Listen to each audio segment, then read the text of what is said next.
Hey everyone, welcome back to Clean Techies, the number one podcast for climate tech entrepreneurs. We've got a special episode for you today. Recently, there has been a lot of talk around what a second term for Trump could look like for climate tech investing and climate tech in general. As it happens, our friend and past guest, Susan Su, recently wrote a great piece about this, so we asked her to come on and walk us through it, and we're very glad she did. For those who don't already know Susan, she's an investor at Toba Capital and host of the Climate Money podcast. If you don't already subscribe, I highly recommend checking it out. If you haven't heard the episode we did with her already, you can go listen to that. It's episode 93, and it's probably one of my favorite episodes that we've done. All right, let's jump into it. All right, Susan, welcome to the show. How are you? I'm great. Thank you for having me on. Thank you. We should thank you for the piece that you wrote. This inspired a whole episode. When we read this, it really felt topical, not just in terms of what's happening right now in the broader political landscape, but also, frankly, in terms of how you broke it down. Because people will talk about Trump, people will talk about the implications of Republican administration without really showing that they understand what the broader implications are from a policy and legislative perspective, as well as what the downstream effects are. So your article was fantastic for that reason.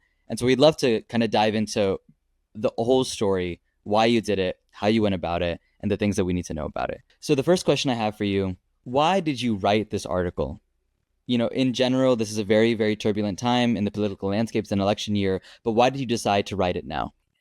Honestly, Somil, it's because I was getting the question a lot, and I was even getting it internally, and I found it to be convenient. I basically already had to write it in the form of email and conversations that I was having. And so I thought it started out actually as literally what I put this on LinkedIn, but I started out as for my own research and for myself to kind of ease some of the questions even in my own mind.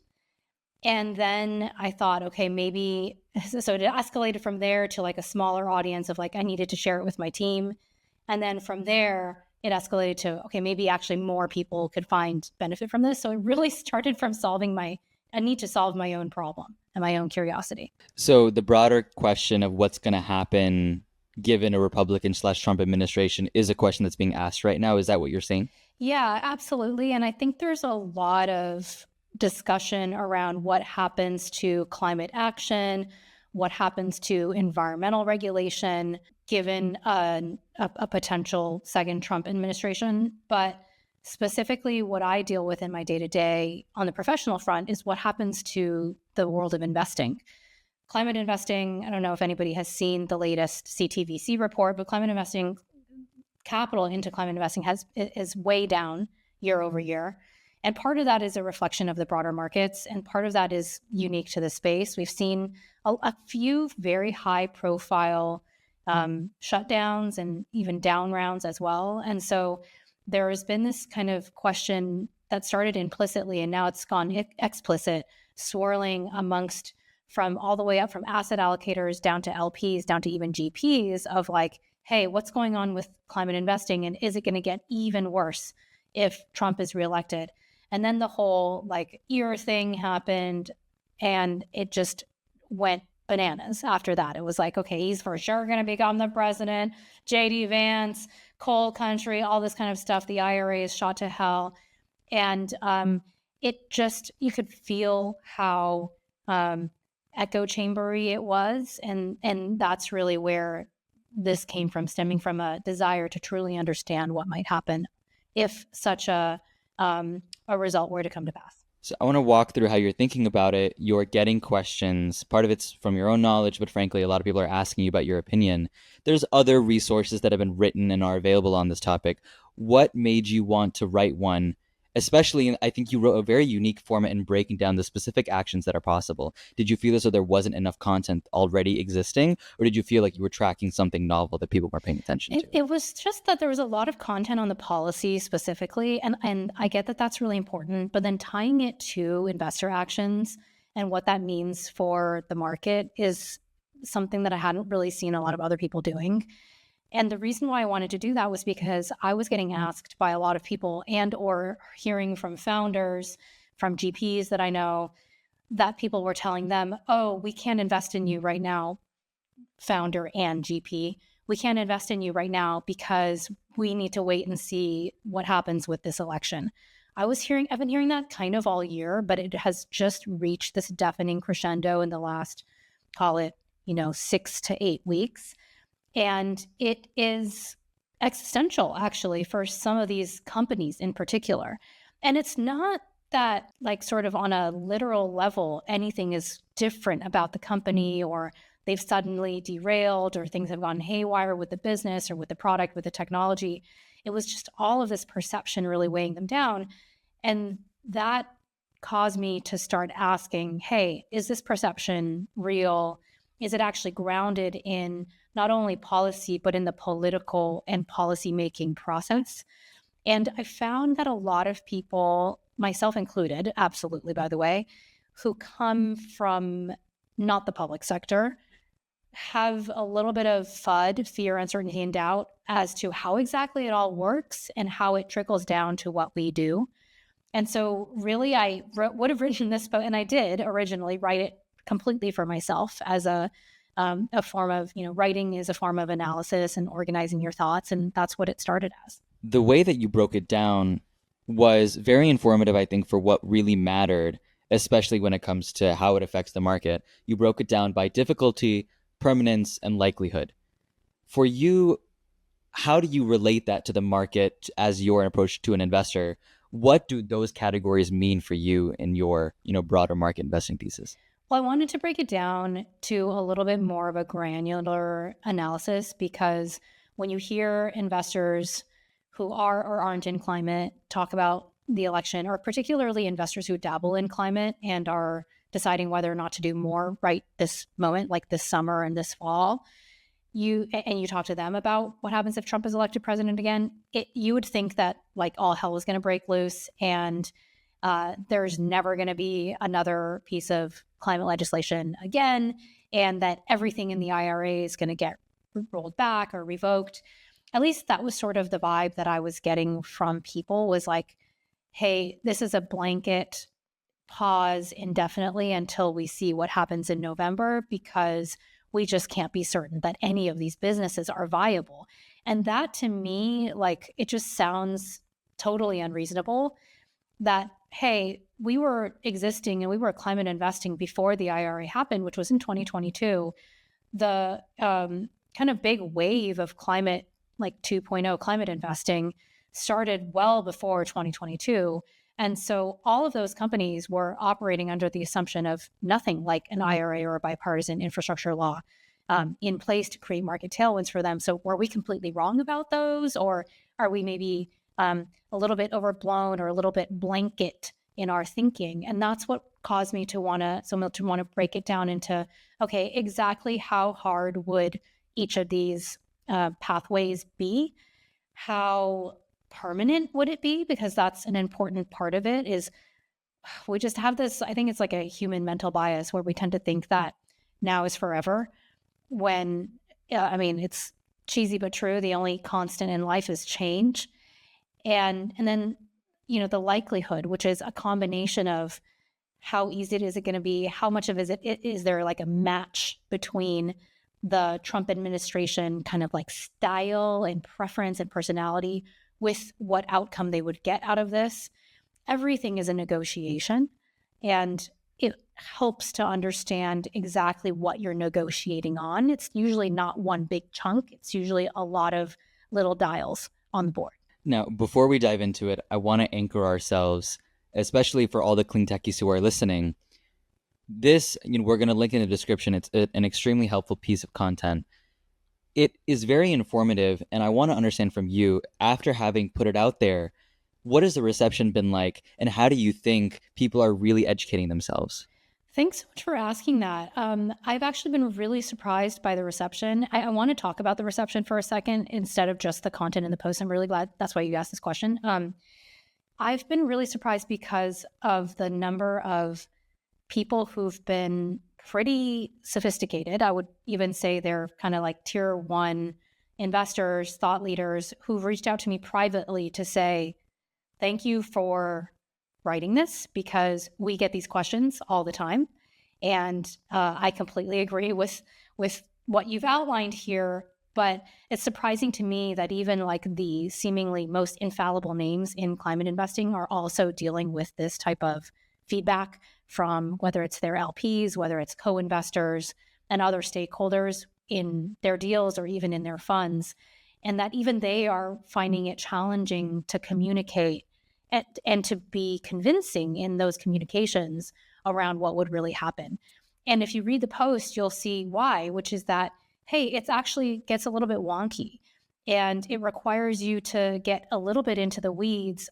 And this, by the way, I didn't include as many things as I could have included just because, you have to balance how much depth you want to get into with how palatable it actually is to a general reading audience. It was surprising to me that they themselves also were struggling to articulate that to their various stakeholders and found that this was a useful thing for them to be able to share out into the world or privately one-on-one with individuals that were asking the same questions that I was to myself. Yeah, I really appreciate that. I think it's quite easy with some of these things when they're not necessarily talked about to just want to, you don't really speak up about it because you're not sure on how to. So it's helpful when somebody breaks the silence, right? And then even if they don't talk about it publicly, then they can still like message you privately. So I appreciate that. Let's get into the kind of content itself and the core pieces that you outlined. So let's start with just kind of one by one. The first one was executive actions. Talk to us about that. Yeah, so just to back it up a tiny bit, Silas, I want to say this is all around the IRA and the bipartisan infrastructure law. I want to reemphasize that point that I made a little bit ago, which was that these two pieces of legislation, while absolutely incredible and groundbreaking and important and market making in some ways, they did not actually make the market. The market around climate technologies, energy transition, decarbonization technologies existed well before these laws were voted into place. And so that's something just to keep in mind as a backdrop to all of it. And I think we kind of forget because the IRA was such a big deal. And now we suddenly hang our hat on it. We hang every single hat on the IRA. But in reality, there was a time before the IRA and there will be a time after it. So everything else in terms of the pathways that a potential Trump or any other administration could have to roll back this or quite frankly, any legislation, it comes down to sort of a handful, call it 4 different things. And that applies to, in this case, when it comes to climate tech, that applies to both the infrastructure law and the IRA, which have both allocated huge, triple digit billions in total to climate and energy transition. So the first one is executive actions. Biden used a lot of executive actions the first couple of years in office to quickly make an impact against some of the things that the previous Trump administration had put into place. Every president uses executive actions in that way because they are splashy. They always make the news.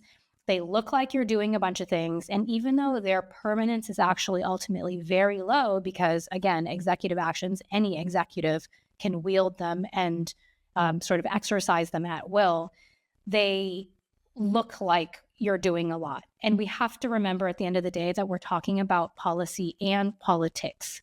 It's 2 different things. Politics has a lot of perception value tied to it. And so executive action really ticks that box for an incoming administration. It's also something that the Trump administration, the first time around, used a lot. And so they're familiar with it. They're comfortable with it. It's kind of their MO. It's relatively easy and quick to get out the door right away. Again, to look like you're, getting busy and taking action right away. It gets a lot of like fan-based cheers. So I think we're pretty much certain if Trump is elected, we would be pretty much certain to see a slate of executive actions around the IRA and any other climate legislation. Do you have kind of an idea as to where some of those early executive actions might be directed specifically? I do think that they would probably, he's already talked about this a little bit around EVs, but kind of eroding some of the tax credits, rolling back regulations that would be calling for a reduction in emissions. So I shared this on LinkedIn, but I think it's worth stating here as a precursor to what any of the actions would be oriented around. The Republican Party has been very much focused on, although kind of they seem to represent on all these identitarian issues, at the heart of it, the Republican Party is focused on deregulation.